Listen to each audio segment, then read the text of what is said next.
I had never heard of adenomyosis until I got an email from one of our listeners. Her name is Natasha, and she listens to Overlooked from the UK. And she wrote in earlier this year to request an episode about adenomyosis. What is it? Why is diagnosis so murky, so unclear? This episode brings those answers to life through the story of someone who's lived with adenomyosis for many years and even struggled to get a diagnosis in the first place. Cait Reeves is about to tell you her story, and it's really an illustration of how far you have to go to advocate for yourself with a condition as overlooked as this one. This is Overlooked, and I'm Golda Arthur.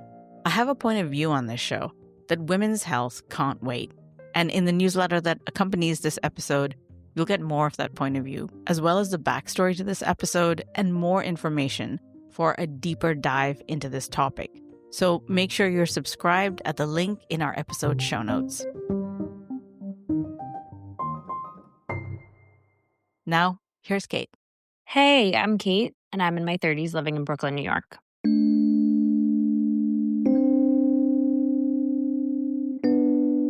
My story with adenomyosis probably goes back to the early days of my period, so around age 14, though I wasn't formally diagnosed until I was about 22. My periods were super heavy and prolonged and painful. I was also experiencing severe clotting. We were told that periods are painful for lots of women, but it was hard to know what the threshold for abnormal really was. It wasn't long before my mom and I went to her OBGYN for a consult, and she started me on the pill to manage my quote-unquote bad periods. Fast forward years later, my periods were still, even on the pill, becoming increasingly painful, still heavy. This was an ongoing struggle. I had been prescribed by the same OBGYN Vicodin to manage my pain. Because it had gotten that out of control, it was truly debilitating. Yet still at that time, I had no answers about the actual cause of my pain, which is wild to think about. She said that my ultrasounds looked normal, and she mentioned endometriosis, but never anything else. I also knew, though, that taking Vicodin regularly was not only not sustainable, but also dangerous and really, frankly, scared me, knowing how serious of a painkiller this was and how frequently I needed it. And during my senior year of college, I remember a specific time where I was buckled over in the fetal position, collapsed on the ground, and writhing in pain and wailing and screaming. And my friends, who lived across the hall at the time, rushed in to help me off of the ground, to help me go fill my Vicodin script. And I remember this being a very specific turning point.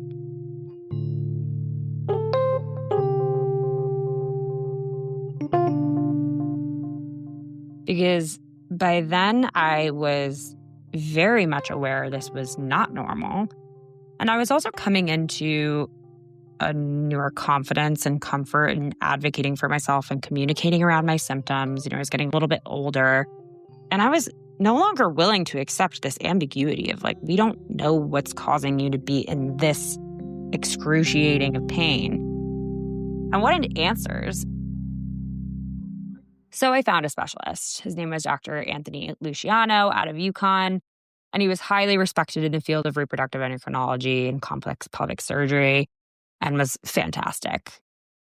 And I am someone I never pursued a medical degree, but I have a huge passion for science.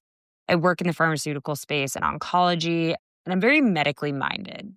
So when I went to see him, I brought tons of questions, tons of information and research that I had done, but mostly around endometriosis, because that's what had already been mentioned to me. But most importantly, going into that appointment with him, I went in having finally found the words to accurately describe my pain. And this was huge, because especially when advocating to a male doctor, but generally when advocating for pain, I think the struggle is so often is that we're kind of at the mercy of the words that we used to describe our pain, having this scale of 1 to 10 and trying to navigate the subjectivity of it all. And by this point, I had been through so many experiences where my pain was dismissed as, normal, if I said stabbing or if I had, typical descriptors of cramps, or even psychological, asking if I had been to see a therapist because I was crying because I was in so much pain, or just altogether dismissed. So I told him, and to this day, I am so proud of this description because it is so perfectly on point for what the sensation feels like in my body. But it feels as though my uterus is a pumpkin. And there is an extremely sharp tool, like a hand shovel that you garden with. The one that it's like metal and it has a really sharp pointed tip. I now know this is called a trowel for any of you who garden. But this trowel carving deep into the layers of the pumpkin.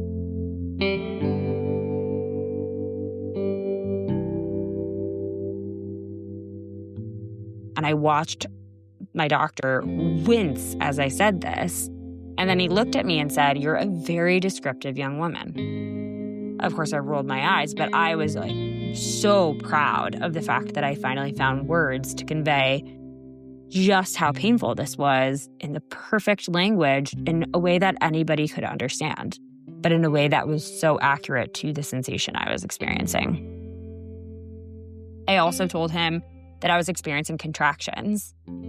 And when I think back to that time in college, this was what I had been experiencing that had me literally falling onto the ground. But I described this as a Charlie horse that you feel in your calf, only with your uterus. It's kind of that intense, sort of torsion and tightening sensation, kind of twisting, that comes on suddenly and literally knocks you off your feet. But then it passes after a few seconds or maybe a minute, maybe longer sometimes. That same appointment, he gave me an ultrasound. And I remember that he jumped up and said, "Oh, you have adenomyosis."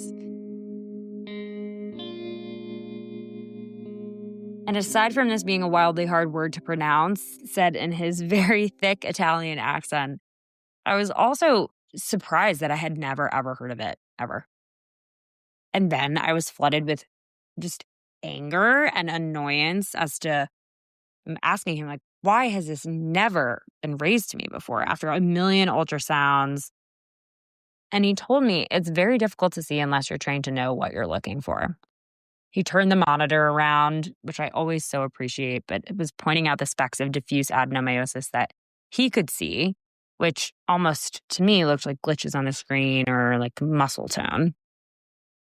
I felt incredibly validated. I felt relieved. I definitely felt overwhelmed. I was specifically extremely worried about what this would all mean for my fertility. I've always, since I was very little, just been someone who's dreamt of becoming a mother and carrying a child. So we agreed to do the laparoscopy to get more answers. And that surgery later confirmed the adeno diagnosis as well as endometriosis and uterine polyps. I vividly remember waking up from anesthesia to him saying, "You must have been in a great deal of pain." And me just bursting into tears that finally what I had been experiencing had a name or multiple names and also had a treatment plan. He gave me the Mirena IUD at that point. He excised the endometriosis. He did a polypectomy and excised the polyps as well. Now, fast forwarding again, many, many years later, the first surgery was back in 2017. But I've uncovered a number of puzzle pieces that have made my adenomyosis significantly more manageable. Today, I have more good days than bad. I'm very happy to report that. But it's also been all of these lifestyle changes that I've made. I've cleaned up my food, my products, my home, all to be as free as possible from endocrine disruptors, knowing that that's a bit of an impossible task. I've identified my personal body's triggers, many years of therapy, coming to learn about how we carry a lot of trauma in our womb and our pelvis. I also have PCOS to add on to the list of everything I've captured here. really, I've come to work with my body instead of against it. And I know that sounds kind of woo-woo and kind of trivial in comparison to the mountains of pain we deal with these conditions. Rewiring my brain to know that I'm safe in my body, it can't be understated how incredibly life-changing that has also been, especially for someone who has a history of complex trauma. So today, I'm hopeful, so hopeful for the future, and also looking in the near future towards trying to conceive, which is exciting, and feeling back in control of this condition and my journey with it. If anyone is listening to this and in the throes of adenomyosis, just know that you're not alone. Know that it is possible to get kind of back in the driver's seat of it all. You can get there, and you will.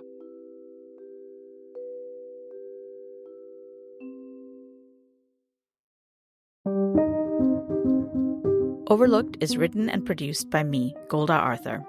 Jessica Martinez-Eos is our producer. We're building a community around women's health so that no one is overlooked.